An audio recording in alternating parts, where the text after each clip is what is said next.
Well, today's story is about my hike, my first big hike up into the Rocky Mountains up near Jasper. We were going to do the hike up to the mountain that day, probably about a 3,000 foot climb up to the Alpine, backpacks on.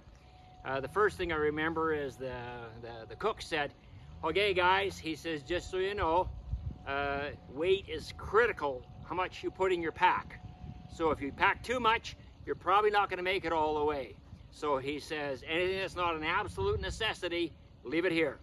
So he says, by the way, he says, if you want sugar or cream in your coffee, he says, you got to pack up your week's supply yourself, because we're not taking it up there. We drink our coffee black. So that was the day when I started drinking my coffee black. But we're not talking just about coffee here. We're talking about camp coffee. So the way they made it, the way the cook made it, is he had this big old kettle that was over the fire all week, and then water in it, and then he had a tea towel with closed pegs around the outside, and then he'd just take a handful of coffee grounds or ground coffee, put it in the middle of the tea towel and let it soak, and if we needed more, we'd grab some more, put it in there, and it just brewed all week. That was strong wake 'em up coffee, I tell you. But it was up there, it was just absolutely fabulous. Our campsite our base camp was absolutely gorgeous. In the Alpine Meadows, if you've ever been up in the Alpine Meadows with the mossy grass and the little streams and the stubby little trees and stuff, and snow still in some areas and the shaded areas, I got to get up there once a year. That's always my goal. So the first day we hiked up to the top of what we call Mount Baldy, and the leader says, okay guys, find yourself a big rock and hide behind it. He says, we got a summer storm blowing in. So here it is in August, and we can just see it coming across the mountains. We're looking at the glaciers and the blue sky here and gorgeous, but there's this thunderstorm coming in straight at us up the valley. And so we found a rock, hid down, and he said, whatever you do during the storm, don't move. He says, because you don't know where you're gonna step. And take a look here. And we just looked over here, and it's probably about a 2,000 foot drop straight down of the cliff that we were on. Our base camp was down a bit of a slope down here behind us. So we hunkered down, and sure enough, this storm blew in. Just a horrific blizzard. You couldn't see your hands in front of your face. It was blowing so hard. But he says, it'll just be, 10, 15 minutes. Just hang in there.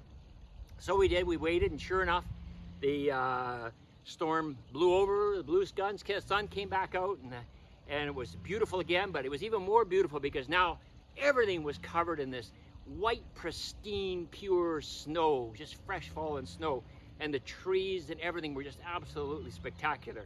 So kind of a good life lesson there. Sometimes when a storm comes in, it's best to just kind of hunker down and wait it out and see what happens, because it's going to be more beautiful on the other side. I have to confess, I haven't mastered that hunkering down and waiting it out too well myself. But anyway, so we got back down to base camp. Oh yeah, we looked over the cliff down in the valley after the storm, and here was a grizzly bear and 2 cubs going across the bottom of the valley floor. Thank heavens, thousands of feet away below us. And we watched them as I guess they'd get caught in the storm as well, and they're heading back to their den for safety.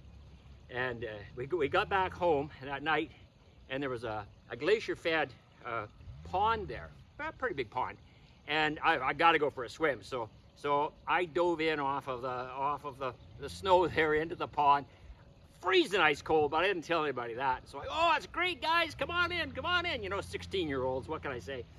And so the other guys, joining my foolery, they jumped in. Now, their words for what it was like is not beautiful, warm, lovely, like I said. It was other words, which I won't mention. But it was great. Then that night, our last night actually, under the starlit skies up in the top of the Rocky Mountains in the Alpine, we had communion. And so we gathered around had a good talk on our lives, and some really good stories told, it was just very open.